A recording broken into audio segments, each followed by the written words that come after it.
Hello, everybody. I am so excited to be in your country and to speak to an audience full of advisors who are committed to being the best they can be in their field, but also to being committed to providing good client service.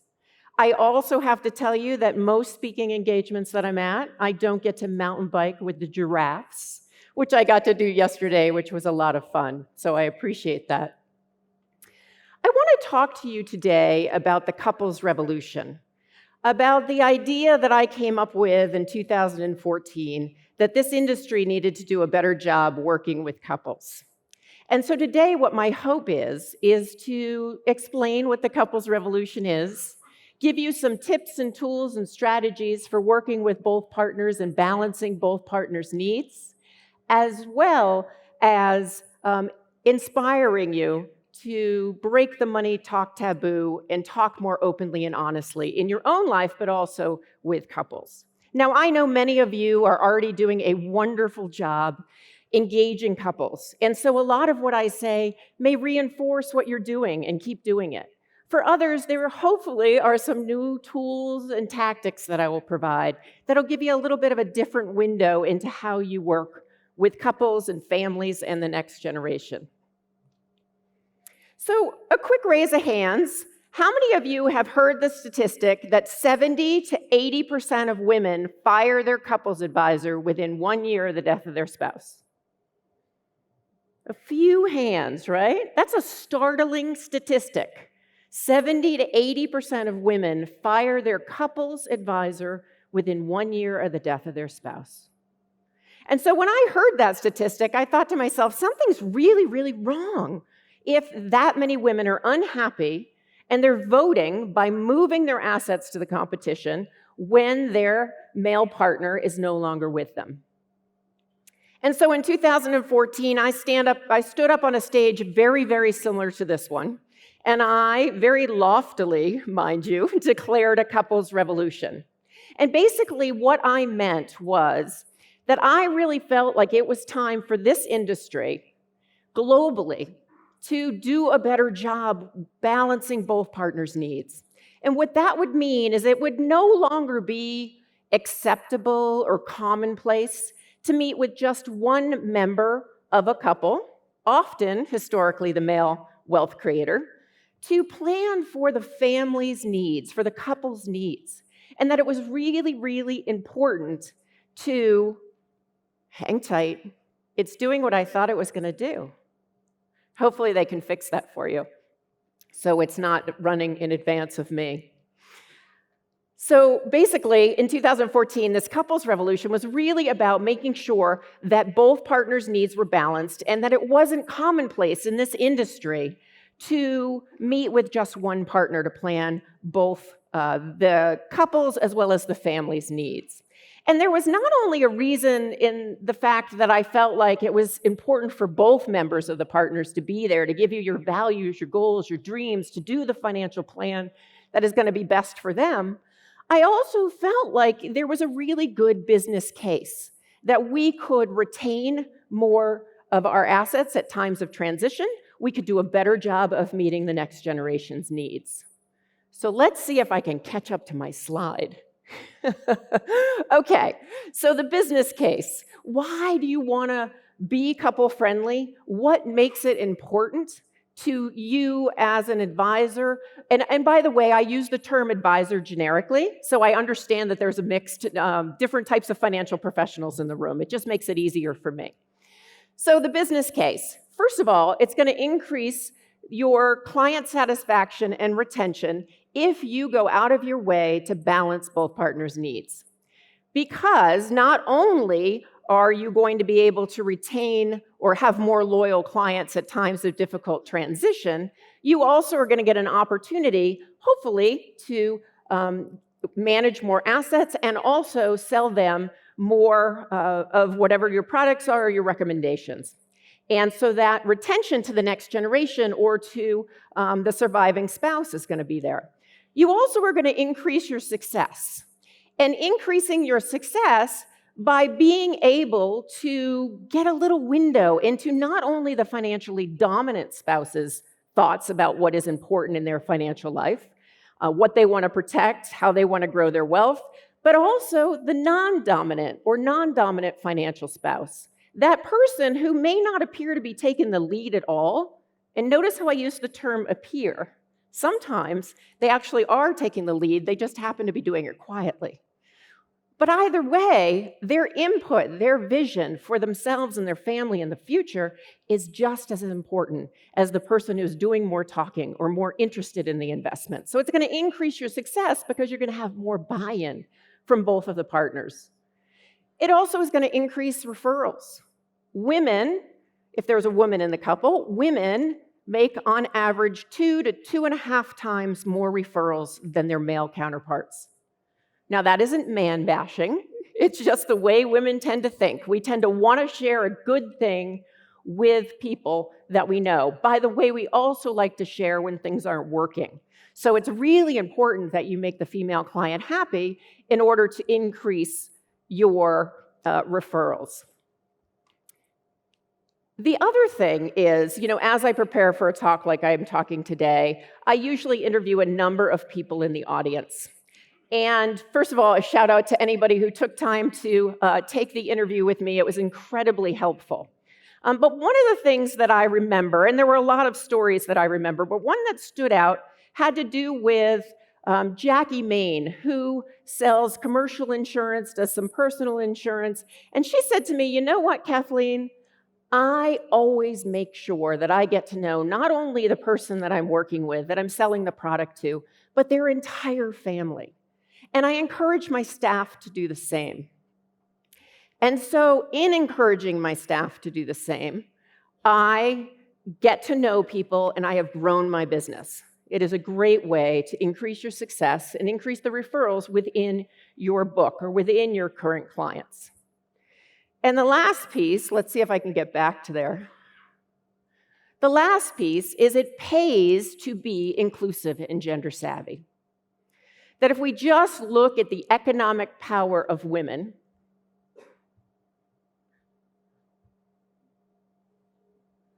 it's funny, as an international speaker, one of the things you think about is like, I've got everything covered.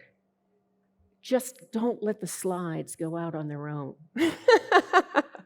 Okay, so we're back. Hang tight. Okay, so it pays to be inclusive and gender savvy. And so the economic power of women is unbelievable globally. I'll give you a few statistics. You've probably heard some of them, but they bear repeating.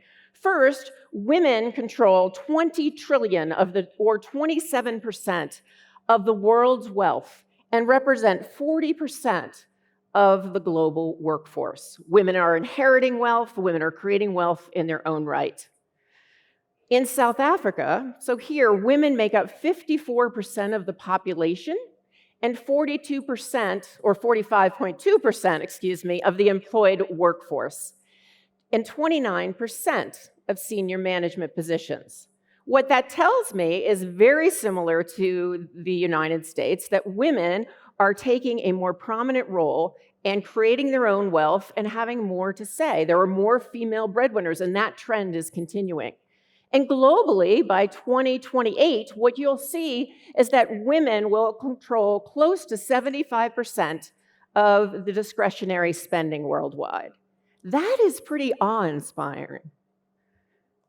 And here's the problem. Now, I'm not saying that it's anybody in the room has done anything particularly wrong, but the industry problem is that 73% of women report being unhappy with the level of service that they're receiving from their financial provider.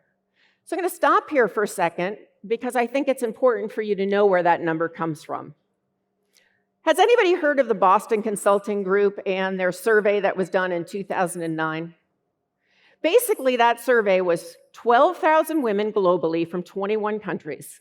And they said, among a series of other questions, they asked, okay, out of 34 products and services, which are the best in customer service and which are the worst? Financial services, anyone want to guess? 34 out of 34. It was our wake-up call in 2009 to say, wait a second, we're doing something wrong with half or over half of the population when it comes to financial services. And women often feel misunderstood by their financial advisor. So the tricky part of this statistic is that women sometimes will appear to be saying that the relationship's going okay, or you'll sense that you have a good relationship. 67% of these women, is there any way to start the slides and you can cut them off and I can keep going until you get that to where it needs to be? So 67% of the women are dissatisfied with their provider. So there's a disconnect. And ultimately, this leads to that 70% of women who fire their couples advisor within 1 year of the death of their spouse. And so my hope in talking today about some of the techniques to be more couple-friendly, to be able to balance both partners' needs, is to make sure that instead of 70% of women leaving and going to the competition, that 70% of women stay and that they are getting the services that they need. Now, these are stats that are about women, but I don't want to be too stereotypical. We could also have a man leave if the woman was the financially dominant one. So I think that's important to keep in mind. So for the rest of the time, what I'm going to be talking today with you about and sharing with you are practical tips and tools to help you work effectively with both members of a couple. I call this being couple-friendly. And so basically the techniques include balancing the triangle. It's a shorthand for talking about how do you balance both partners' needs in a meeting? How do you make sure that you're balancing their needs outside of a meeting? And we'll talk very specifically about how to do that. We'll also talk about your mindset, the way in which advisors think and feel about couples and money and how they should manage, make, earn, and invest money, who should make the decisions, matters.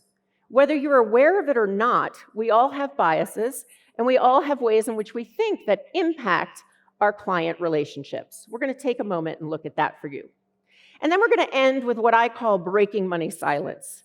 Breaking money silence is really helping couples talk openly and honestly about money so they can plan for their financial future more effectively and they can raise a next generation that is more financially literate. So let's start with balancing the triangle. Balancing the triangle is basically a way of capturing, as an advisor, what it is like to meet with partners.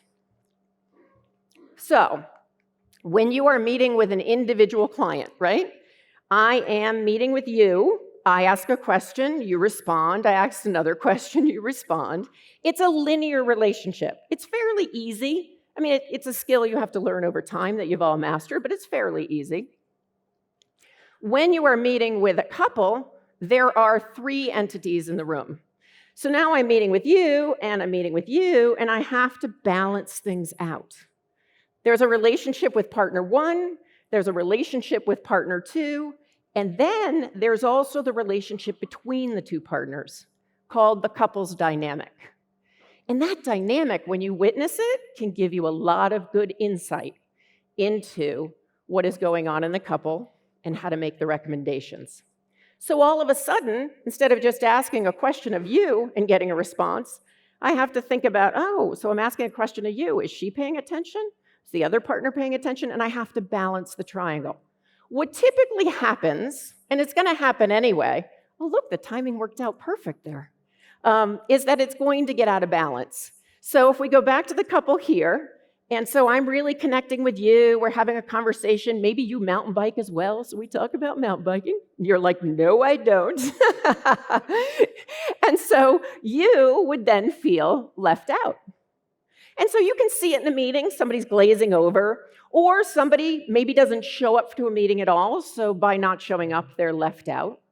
And so it's out of balance. And if it's out of balance too long, chances are the non-dominant partner, or the partner that feels overlooked, and by the way, it could be the man or the woman, it doesn't matter, that person is going to opt out. And you are not going to have as good of a relationship with that individual. So the goal isn't to always have it in perfect balance. That's not humanly possible. but it's to engage and go back and forth and back and forth. And so if you're sitting in a meeting and you realize, wow, I'm attending to one partner more than the other, what you need to do is you need to really keep in mind and just say to yourself, is the triangle balanced? And in a minute, we'll talk about some techniques that will quickly allow you to balance that triangle. But first, let's talk about what I call your couple's philosophy. I don't know how many of you have really sat down and thought, what is my philosophy in meeting with couples? Who do I meet with first? Do I meet with them together? Do I meet annually with them? What are the ways in which my staff welcome them? And basically, your couple's philosophy really determines how you think about working with couples or what your protocol is. And so when I was writing my book, How to Give Financial Advice to Couples, really creative name, I know, one of the things I did is a lot of interviews. And I talked to a lot of people about how they met with couples and what made sense. And when I say people, I talk to advisors, I also talk to couples. And I discovered what's called the couples continuum, where advisors really seem to fall on somewhere on this continuum in terms of their protocol, whether they were aware of it or not. And so as I go through this, think about for yourself where you are on this continuum right now. And no, there is not a right or a wrong place. So there are the advisors who always meet with both partners. Now, I have met advisors that will actually reschedule an appointment if only one person shows up. They lay the foundation. We are always going to work together. There is going to be no exception to the rule. Sometimes they are able to work around scheduling conflicts by having people videoed in or on the telephone, but they are pretty adamant that they are always meeting together. On the other end of the continuum, you have the advisor who rarely meets with both partners. Maybe they default to the financially dominant one, whether that's the man or the woman, and feel as if the other person is either not interested or it doesn't make sense, or whatever the reason is in that particular situation. And then the majority of the people that I know, or the advisors that I've talked about, they fall somewhere in between, right? So it's a bell curve. And as I traveled around the country and I've talked a lot to different advisors, I usually have them line up on stage and do this whole thing that we don't have time for. And so basically what I've discovered is that most people are in that middle spot. And when I ask them, okay, so you're in this middle spot, where would you like to be if you could be anywhere? Would you stay on the continuum where you are? Would you go to rarely? Would you go to always? The majority of advisors say, I would love to move towards always meeting together because it's easier to close a sale. It's easier if people hear things at the same time. It's easier to get both people's perspectives. And so then we look at, well, what gets in the way? Other than the obvious logistics of scheduling and having to kind of work with your schedule and the client's schedule, there are anywhere from, she or he's not interested in finance, the couple doesn't want that. There's often a fear that you're not going to be couple-centric or client-centric if you strongly encourage them to meet jointly. And so wherever you are in the continuum, think about where you are today, how that impacts your practice and your clients, how that serves your clients, how that serves you. And also think about where you want to be. Do you want to move a little bit more towards joint, more often than not? And think about what gets in your way. And then start to think about what are the ways in which, if I desire to get closer to always, what are the ways in which I can kind of chip away and work with couples to make sure that I'm truly being couple-friendly and that I'm balancing both partners' needs as a way to protect my book of business, but also as a way to balance that relationship and make sure that the couple and the family are getting their needs met. So there's a couple of different techniques. This one, very simple, right? Sounds simple. Invite both partners to meetings. I bet everybody in the room does that. But it isn't so simple, is it? Now, if you have the mindset that you want to invite both people to a meeting and that you're going to strongly encourage it, Usually, that mindset will get you about 75% of your clients meeting together with you. Doesn't get you all the way. You may have traditional couples that resist it. You may have couples that have had bad experiences with previous advisors and resist meeting together. They may fear that it's going to be conflictual, that they're not going to agree. And so what I encourage you to think about in those situations is to really think about, what are the ways in which I can look at this unique couple in front of me, work with their dynamic, be respectful of their dynamic, yet work towards joint meetings, because I know that this is going to make better business sense for me and ultimately better sense for them and their financial future.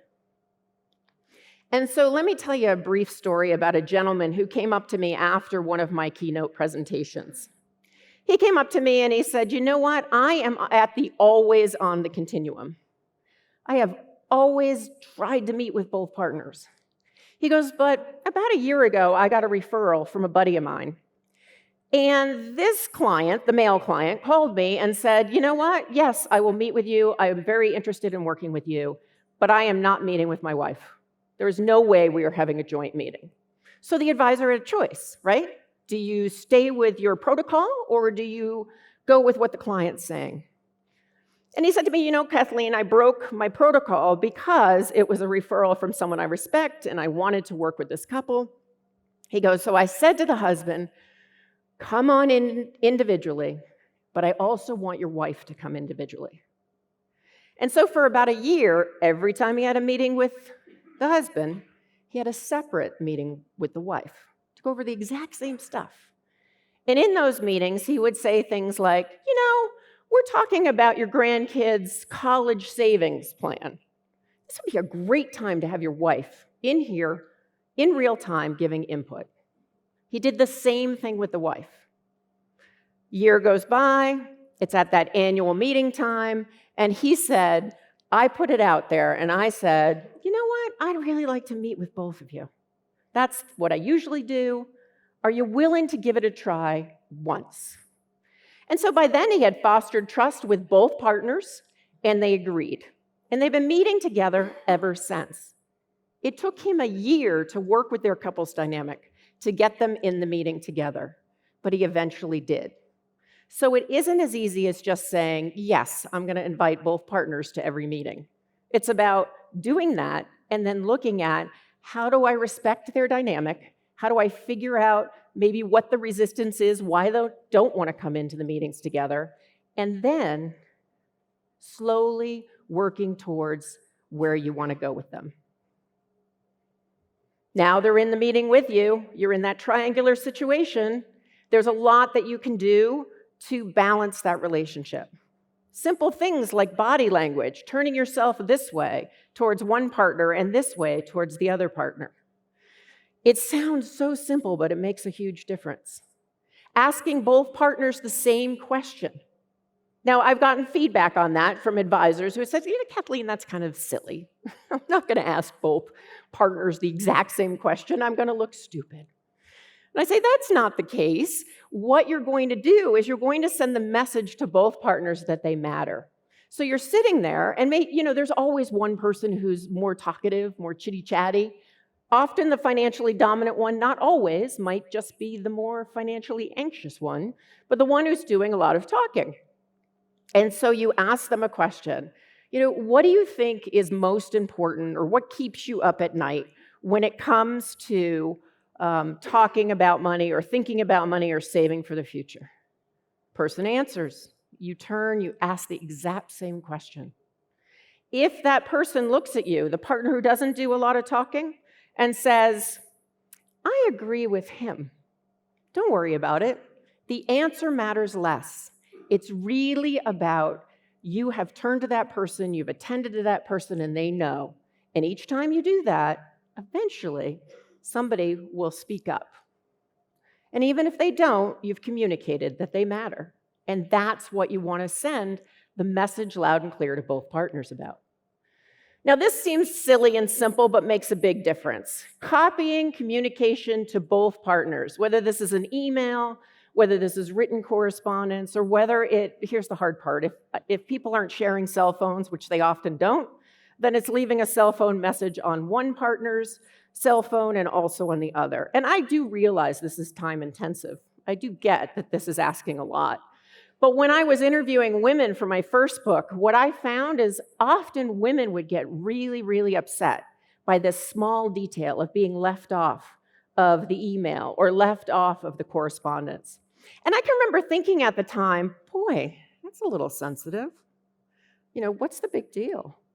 Until I went through a mortgage process with my husband. I am the financially dominant one. And he's very smart, but he lets me do all the paperwork and run the meetings and things like that. And I had worked so hard to get this mortgage approved, and then the paperwork, the thank you letter, came to Brian Kingsbury. And I remember thinking, that's what those women are talking about. That didn't feel very good. So it's a simple, small tweak that makes a huge difference. So in addition to balancing the triangle, what else do you need to be aware of in order to be as couple-friendly as you can? One of the ways in which you can really go the extra mile, go to the next level, is having some insight into how you think and feel about couples and money. If anyone has checked out my work at all, you'll know I'm very into how advisors or professionals think and feel about things, what their attitudes are, whether they're conscious or unconscious, because it really does impact how we interact with clients. And it's usually the unconscious stuff that trips us up. So a mindset is really a set of beliefs that impact your clients. And when you look at the triangle, what you'll see is that you are at the top, the advisor. So you are part of that triangle. And that each partner has their own mindset that's going on as well about how couples should manage, make, earn, invest money. So there's a lot of mindsets running around. A little bit later, Carl Richards is going to talk about empathy and the importance of getting into your your client's mindset. Right now, we're going to just focus on you. So in a minute, I am going to read off a series of statements. If you have a piece of paper in front of you, jot down your automatic responses. You don't have to share them with anybody but yourself. You don't have to be politically correct. You just have to write down whatever pops into your mind. There is no right or wrong couple's mindset. There is just your mindset, and everybody's automatic thoughts and beliefs have strengths and challenges. So if you have a piece of paper, or if you're, a millennial and not a Gen Xer or a boomer, and you have a tablet and you want to just type it in, feel free to do that. So I'm going to go through this pretty quickly because these are your automatic thoughts and beliefs. Okay? So your couple's mindset. Complete these statements. Talking about money as a couple is.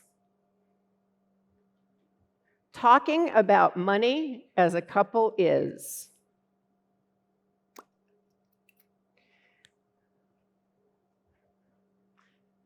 Just when you want it to go automatically, it doesn't. Couples who fight about money are. Couples who fight about money are.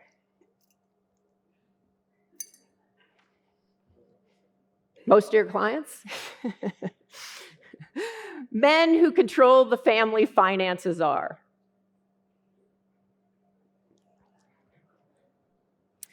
Men who control the family finances are. Women who control the family finances are.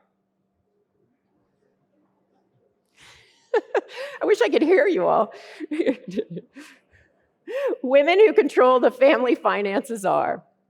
And the last one, in my view, so it's just your own opinion, who is the perfect couple? Who is that couple that you think, I can't wait to meet with them? This is going to be fun. And if it's hard to come up with the perfect couple, think of the nightmare couple. The one where you see them on your schedule and you're like, oh, it's going to be a long meeting. Sometimes it's easier to come up with those folks. So very quickly, review your responses, whether you've done it mentally or whether you've written it down. And then I want you to think about How does your mindset, this automatic thoughts and beliefs that I have about couples and money, how does it impact my work? What are the roadblocks it presents? What are the ways in which it might get in the way? And most importantly, what are my strengths? How does it allow me to succeed with certain types of couples? Every mindset has a positive and every mindset has a challenge. For instance, I've coached this one female advisor, and she says to me, she goes, men who control the family finances remind me of my father, and I feel they're really controlling. I said, well, how does it go when you're meeting with a traditional couple? She goes, not so well. Not surprising. I said, well, what do you think about women who control the family finances? She goes, I think they're smart. I said, how does it go when you meet with female breadwinners and their partners and their families? She goes, great, I do great with them and divorcees. Not a surprise. It's part of her couple's mindset. So you can identify this for yourself and think about where are the places that I want to focus. Not every advisor has to be great with every type of client. And you can also look at, are there muscles I need to build up? Or do I need to be aware if I'm not attending to one of the partners more than the other? Or if a conflict happens and all of a sudden I want to run out of the room, it's because my mindset says conflict around money is scary. So maybe I need to work at getting a little bit more comfortable doing conflict resolution when I'm working with couples. So I think your advisor mindset is so important. There is a series of different mindsets. We'll talk about one in a minute for you to start to uncover for yourself and then eventually to share this type of work with your clients can give you so much insight that is so valuable to the work that you're doing. So we talked about balancing the triangle. We talked about your mindset. Now we're going to talk about breaking money silence. Money silence. It's that taboo that's in our society about talking about money. That thought where even if you're in this field, sometimes there's a little uncomfortableness, maybe not about the technical side of money, especially given the fact that you're doing what you're doing, but maybe more the human side, the emotional connection to money, talking about what wealth means, sharing your salary with your sibling, asking people about their relationship with wealth when they're much wealthier than you or you're much wealthier than they are. Money silence is really that human side of finance, that money talk taboo that is really hurting all of us. I had hoped in preparation for this seminar that I would come in and I would say, South Africa's got this down. The rest of the world has the taboo against talking about money. No such luck. Your country has such a high price of money silence that's very, very similar to where I come from in the United States. 43% of clients who are affluent, so this is a global survey, find talking about money with friends, families, and partners challenging. More uncomfortable than talking about sex, more uncomfortable than talking about politics and religion. In the United States, it's almost half of people do not feel comfortable talking about money. And 62% of women actually would rather talk about death, their death, than to talk about money with a loved one. So this money talk taboo is so strong, and it's hurting families. 60% of families fail to pass down wealth over generations, not because technically there's anything wrong, but because there's a lack of family communication. It's hard to talk about money if you weren't given a roadmap to talk about money with your kids. And then it's hard to pass down wealth and teach them how to be responsible around money if you didn't have that to give. And lastly, 42% of people in this country can pass a basic financial literacy test. It's a pretty low percentage, right? So I truly believe that part of what happens with money silence is if we don't talk about money, we can't teach other people about money, and there's a high financial literacy or a low financial literacy and a financial literacy crisis. Now, in the US, the statistic that I usually share is 40% of Americans can pass a basic financial literacy exam. So globally, we're not doing very well. I think it's Norway that has the highest financial literacy. So what are the key contributors to money silence? Why has this happened? Well, there's many, and I've spent a lot of time thinking about it, but the top three are our societal money taboo. We've already talked about that. The societal money taboo that it's not nice or necessary to talk about money. It's rude. Or you only talk about the numbers. You never talk about how you feel about money. Then there's family money messages, right? Societies are made up of families, and each family has taught you a different way to think and believe about money. Like any mindset or any message, some are overt, right? They sat you down and told you, or it was pretty clear. Others are not. I'll give you an example from my own life. I was raised, I don't know if you know the term thrifty Yankee, but basically someone who saves, they're from New England, translate cheap. And so I was raised in a family that was full of thrifty Yankees. And so we were taught to save. And if you save, it wasn't enough to save money. You had to save money and then tell people you saved money. You had to brag about saving money. So, I have traveled many, many presentations and worn this jacket. And I have to tell you, I got it up for 20% off retail price. And I feel like I even stand taller. I feel very proud of that because my family reinforced that saving money was a good thing and bragging and telling everybody that you saved money was even better. Now, my family also taught me, they didn't mean to, but I picked up on this message as a young girl, that women can do anything that they want to do. In fact, anybody in this family can do anything they want to do. But if you get financially successful, if you become financially successful, downplay it. My mother's exact words, Kathleen, just don't get too full of yourself. Well, I got to tell you, to stand up here in front of an audience in a foreign country, you have to be kind of full of yourself every once in a while, just to be able to do it, to be able to accept the success, and to be able to say to other women and other people that I work with, it's okay to talk about our financial success. I mean, all of you are incredibly successful. And so you have to bust through those family money messages. You have to do that not only for yourself, so you can be very clear in your work about communicating with your clients, you also have to help your clients do that as well. It's a key contributor to money silence. There's also the financial services industry. Yes, this industry colludes with money silence. How? I don't know what popped into your mind, but I know for me, I think about how many conferences we go to where we only talk about the technical side of finance. Yes, it's important. How many certifications are out there where we only talk about the technical side of money to become certified? But that somehow we downplay what's called the softer side of finance. Not a compliment, the softer side of finance.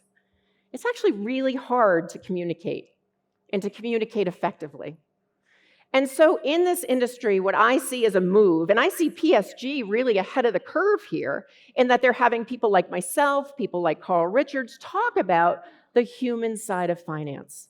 I'm not saying technical isn't important, but what I am saying is that the human side of finance is just as important. It's a different type of data, but it's important data to collect from your clients. And so the more we accept that there's this human side, in addition to the technical side, the more we'll be able to provide true value to our clients, no matter what the economy is, no matter what the stock market's doing. And so I believe it truly is time up for money silence.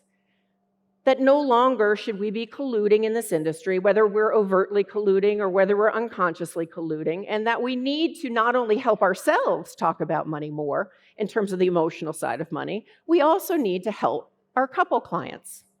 And so the first step is to tap into your money talk mindset. Now, it's a very similar exercise that we did before. In terms of time, we don't have time to do it all together, but in your event app, you'll find that there's a money talk mindset exercise that is a little bit more in detail that I would encourage you to take and do with yourself, your staff, your partner.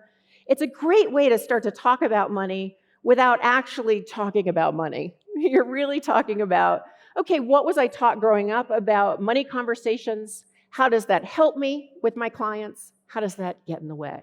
What are the conversations that are most comfortable? What are the conversations that aren't?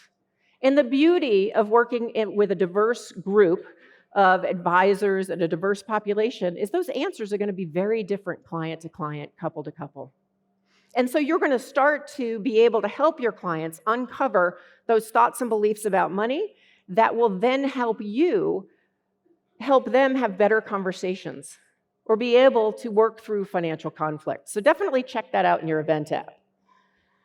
And so when I titled this particular presentation, Rock the Boat, the reason I think it's rocking the boat is most advisors avoid the money talk or the money and emotions connection. Not all, and it may be many of you don't in this room. That's okay. But many in the industry would rather just focus on the technical aspects and just meet with one person.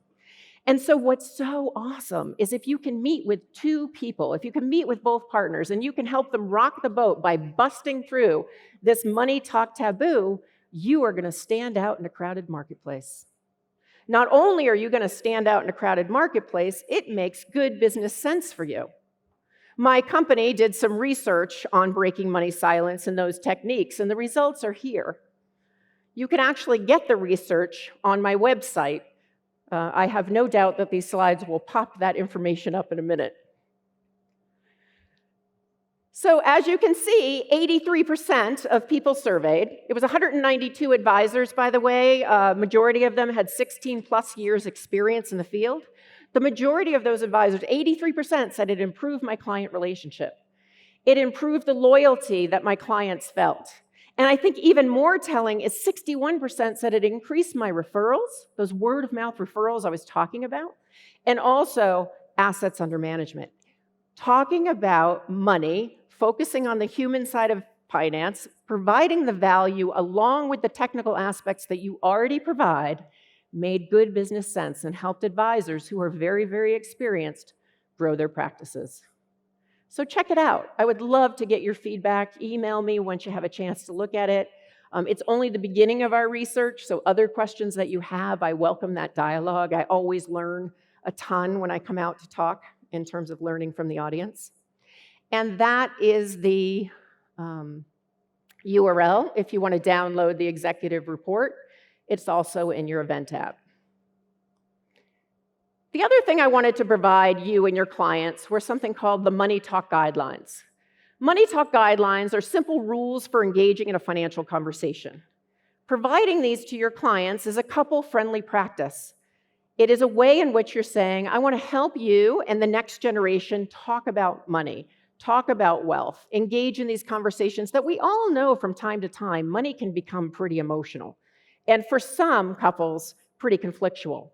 And so the guidelines are simple. You'll read through them and you'll go, oh yeah, oh yeah, oh yeah.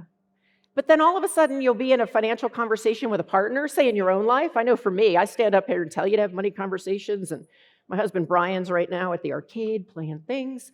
And let's just say, even though I'm supposedly the expert, it doesn't mean we always agree when it comes to money. We have to use the Money Talk Guidelines. So it's things like using I statements, talking as opposed to pointing a finger. It's so easy, isn't it? Especially if you've been married a long time, like, you're so wrong. As opposed to, tell me, help me understand where you're coming from. Mind reading. I am the queen of mind reading. I know you're thinking this. Not useful in a money conversation. The goal of any financial dialogue with couples that are working with you is mutual understanding. It isn't about agreeing. It isn't about winning. It's about understanding where your partner's coming from. And if you can teach your partners that skill, and then they can teach the next generation that skill, the chances of them successfully transferring wealth and you keeping those assets on your book of business has greatly increased. It sounds simple, but it's not. It's something that so many clients need. And so I have a few minutes left, and I'd like to close with a couple of revolutionary tactics and then a call to action. First of all, think about further exploring your clients and your mindset. I always encourage you to look at your own mindset first. So with the couple's mindset, go back and look at your couple's mindset first. Then think about or talk with your clients about what are their thoughts and beliefs about couples and how they should make manage, earn, invest money. It's a great conversation, gives you a lot of data, also a great way to connect with the non-dominant financial spouse. You want to also look at money talk mindsets, and you have a full exercise to be able to go and do that. If you end up using that tool, once again, shoot me an email. I'd love to know what works, what doesn't work, what needs to be tweaked. But in general, what I've found is if you open the door to a money conversation with a couple or a group, say it's a group of women or a group of men, people want to talk about money and their thoughts and beliefs about money. They're just, socialized not to do it. You want to teach money talk skills to your couples, to the next generation. It's a great way to get to know the next generation, to bring them in and say, hey, we're going to have a little financial literacy lesson, and we're going to start by teaching you how to engage in a meaningful financial dialogue. Parents will be happy. Kids will be happy. You need to balance that triangle, as we talked about before, really remembering that there's 3 entities in the room, and you need to pay attention to all of the different dynamics. It's what makes working with couples so fun, so rewarding, yet so challenging. This is my only shameless plug. You want to check out the Breaking Money Silence podcast. The reason I say that is not to grow my list.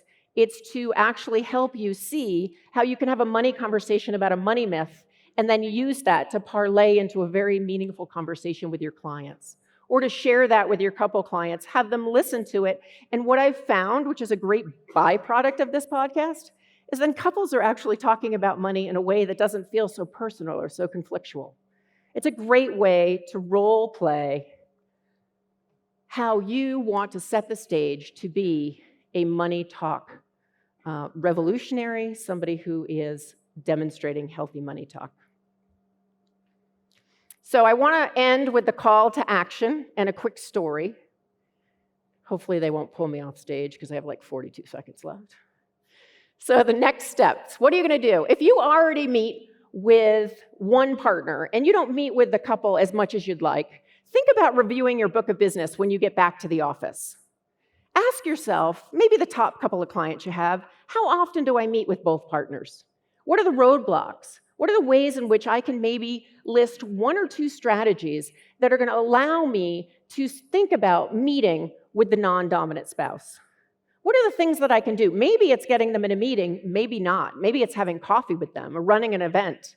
But really thinking about how can I be strategic in trying to broaden out my relationship to the couple and ultimately the family. Now, if you already are regularly meeting with both partners, or maybe you're meeting with both partners, and this comes up, what I would say is if you have a good relationship with them, or even if you don't, rock the boat a little bit. Dare to break money silence with them. Talk about the concept of money silence. See if they say, oh yeah, we have that in our family. Or no, we're good at talking about money. Be careful. When people say they're good at talking about money, they often are good at a certain aspect, but there's still a little piece where they're not, they're a little challenged. So dare to rock the boat with those couples.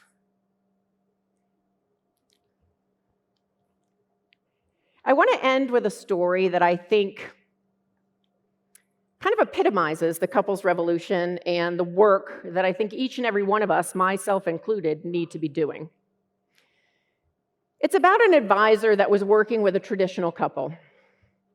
He was working, they were older, so they were boomers. He was working with both the husband and the wife, but really the husband took the lead. He was traditional, he was the provider. And the advisor knew that he didn't have a great relationship with the wife. Not that he didn't have a bad relationship, he just didn't know her. So he went out of his way to each year go to their house for the annual meeting. He'd walk in each year, and Annette would greet him, the wife, and she would say, would you like a cup of coffee? And he'd go, oh yeah, that'd be great. So they have a cup of coffee.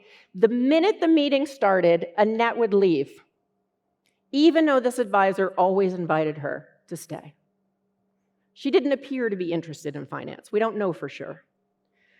So he did that for about 14 years, showing up annually, having the cup of coffee. Annette leaves. They have the meeting without Annette. Year 15, the advisor gets a call. And lo and behold, the husband has passed away fairly suddenly. And Annette says, I really need your help. He says, of course, Annette, I'd be more than happy to help you. And so over the course of the first year, he helps her through that difficult time of transition of losing a spouse, but also the financial aspects of losing a spouse. And it's year 15. They're doing the annual meeting. He does what he's always done. He comes over to Annette's house. She offers him a cup of coffee. They're sitting there alone. And before he accepts the cup of coffee, he says to her, he says, "You know what, Annette? I haven't told you for the past 14 years, but I'm more of a tea drinker." And they laugh together and have a quick giggle. And she goes, "Well, why did you accept the coffee all these years?" He goes, "Because I wanted to show you that what you prepared for me mattered. And that this small gesture in getting to know you each year was a way of me getting to know you a little bit better because I had a feeling I'd be sitting with you alone someday." And so what I encourage you to do is think about how you can be couple friendly. Work with the couples dynamic that's in front of you. Take the steps that you need to take with each and every couple to work towards getting to know both of them. Because not only will it protect your book of business, it will help you grow your business, and it will protect your clients. And if couples are talking about money, advisors are coaching couples to talk about money, we no longer would have the money talk taboo in this society. And I don't know about you, but that's a place that I would love to live. So thank you very much for your time today. And I hope you'll join the Couples Revolution.